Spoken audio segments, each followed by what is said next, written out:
السلام علیکم ورحمۃ اللہ۔ بخاری شریف میں ہے کہ رسول پاک صلی اللہ علیہ وسلم نے ارشاد فرمایا کہ جہنم مجھ سے اتنی قریب کی گئی، میں کہنے لگا کہ میرے پروردگار، میں جہنم میں کہاں سے آ گیا۔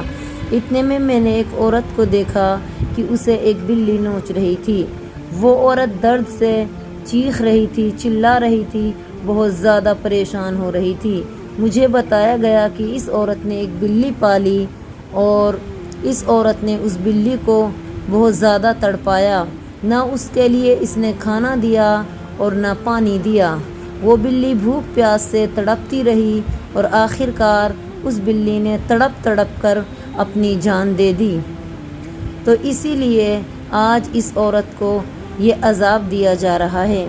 ہمیں چاہیے کہ ہم بے زبان جانوروں کے ساتھ بہترین سلوک کریں، ہم ان کے ساتھ ہمدردانہ برتاؤ کریں۔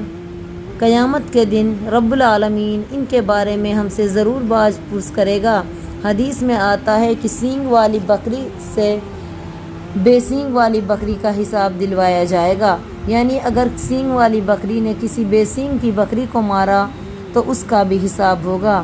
اسی لیے ہمیں بہت دھیان سے رہنا چاہیے اور بے زبان جانوروں کی قدر کرنی چاہیے۔ السلام علیکم ورحمۃ اللہ۔